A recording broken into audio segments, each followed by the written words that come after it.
Maybe you're starting to explore a career as an appraiser and want to know if now is the right time to get started. Or you're measuring your career span in decades and want to find out more about the latest apps, technology, and resources that can make your life and work a bit easier. Get the answers and insight you need with Beyond the Numbers, a podcast from McKissock Learning. I'm Julie Mollendorp-Floyd, course and curriculum developer and instructor here at McKissock. Join me and an expert guest each week as we dive into the topics that matter most to appraisers, from industry and education news to marketing and other insights to help you run your business more effectively. If you'd like to stay at the forefront of appraisal news, boost your career, or just learn more about the profession, subscribe to Beyond the Numbers with McKissock Appraisal at Apple Podcasts, Spotify, or wherever you get your podcasts. Hope to see you there soon. Welcome to Beyond the Numbers with McKissock Appraisal. I'm your host, Julie Mollendorp-Floyd, a certified general appraiser in Missouri and Kansas, and course and curriculum developer here at McKissock. Today, we're talking social media. Specifically, what can it do for your appraisal practice and how to use it in the most beneficial way? Joining us today is Carol Henryson. Carol is a certified appraiser in Pennsylvania and the owner of Zen Appraisals. I love that name. Hello, Carol. Thanks for being here with me today. Thanks so much for inviting me, Julie. I really appreciate it. So I've been watching and quietly stalking your LinkedIn posts for some time. I learned a new word this week from one of my favorite coworkers, Kevin Hecht. It's edutainment, a combination of education and entertainment. And I can't think of a better way to describe your posts. They are both educational and entertaining. So what got you started in social media? Thank you so much. I appreciate you saying that. That means a lot because it's hard to know if you're doing it right. You know? Well, and there's no right and wrong, I don't think, but it's working. Yeah. So what got me started in it was, I guess I have to backpedal a little bit because Sure. I've been appraising since I started in the early 2000s. So you go through these different periods and you have to learn how to change with whatever is coming down the lane. So I've changed a few things over the years to try to adapt. And a couple of years ago, we were very busy, right? And it was crazy. So you didn't really have to do anything to get business. And then in 2022, I had my worst year ever in appraising. Mm-hmm. And I know a lot of appraisers did too. And I just thought, well, now what do I need to do to change? So I was trying different things. And then finally, in the beginning of 2023, I was really, like you said, stalking hard all these other people in different professions, not appraising, but other professions that were building their business through social media.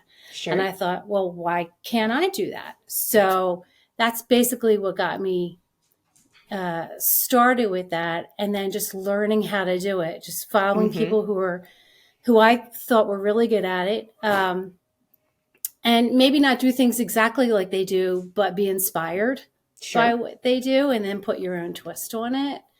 Yeah. So how do you decide what content that you're going to include?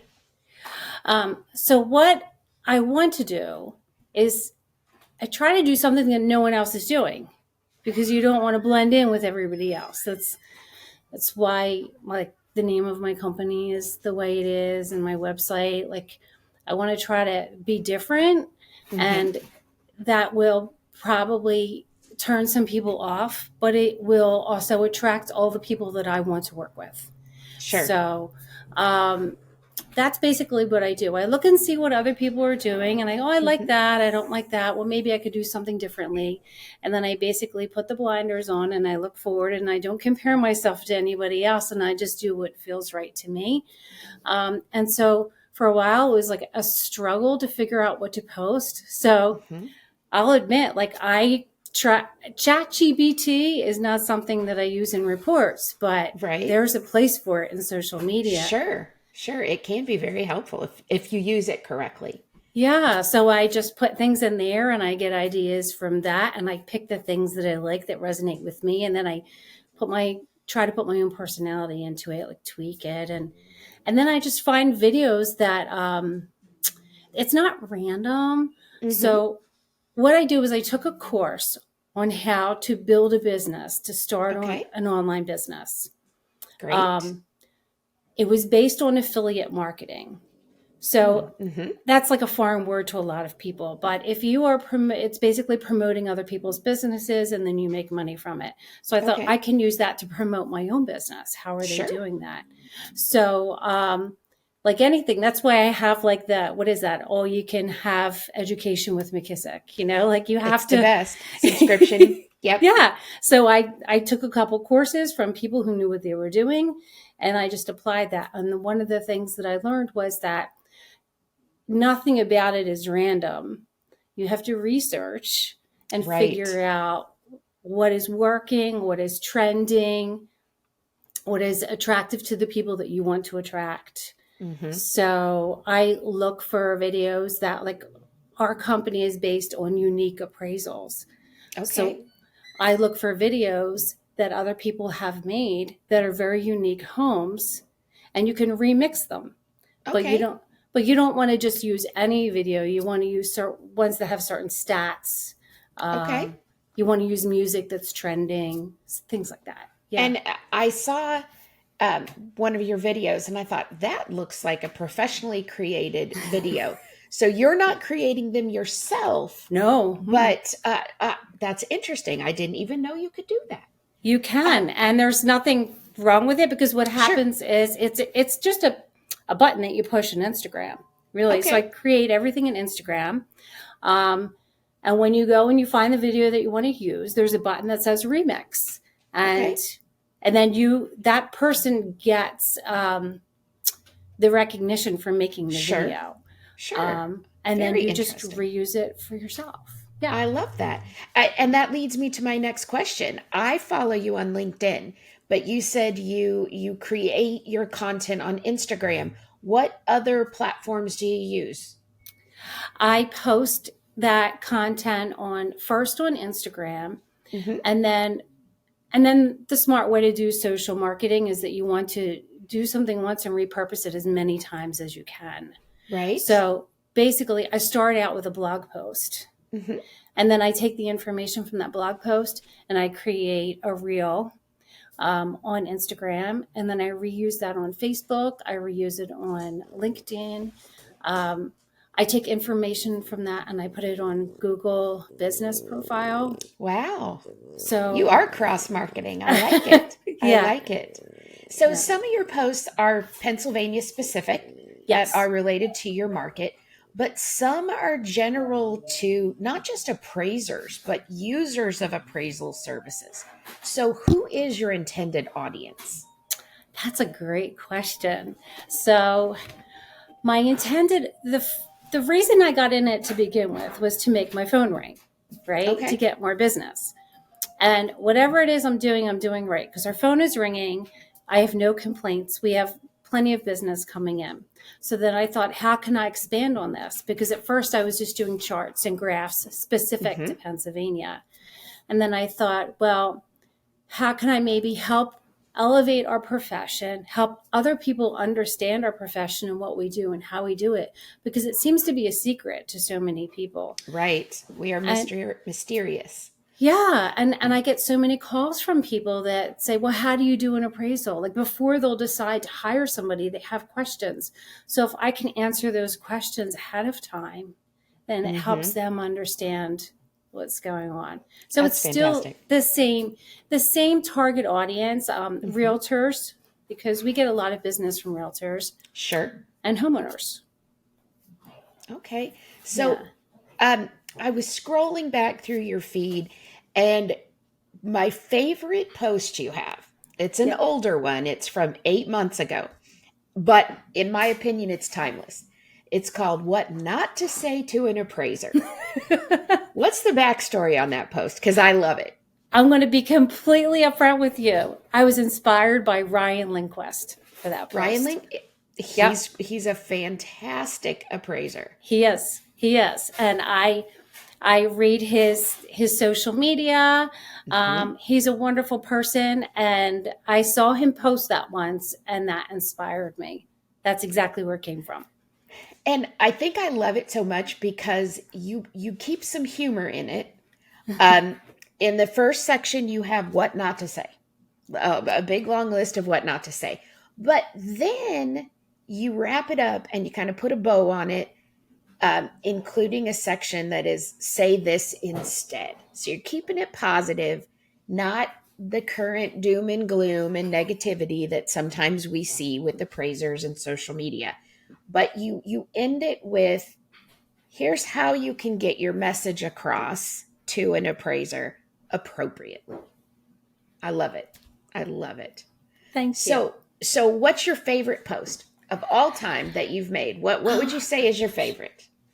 You know what? I That's easy for me to say, but it's because of the video, and it's probably not one that it's one that my granddaughter's in it. Oh, I And love it. and it's right in the end of last year, beginning of this year, where she's Okay. sitting on my lap at the computer, and I'm talking about the mortgage rates. Okay. But it's not because of what I'm talking about. It's because my granddaughter's in the Right. video. Well, sure. So Sure. Keep it that's in the my family. favorite. Yeah. Yeah, Yeah. so many appraisal companies. Maybe she's building a future career You with never you. know. She just turned I a like year that. old, so I'm trying to get her in early. Yeah. Starter early. Yeah. So a lot of your posts are statistical. Yeah. I know a lot more about your market. You're Philadelphia area, is that Yeah. correct? Yes. I know a lot more about your market than probably I need to, being in Kansas City. But so, how do you decide what kind of statistical graphs, charts, kind of things that you're going to post? So that's another repurposing thing. So all of the charts and graphs that I post are ones that we've used in reports.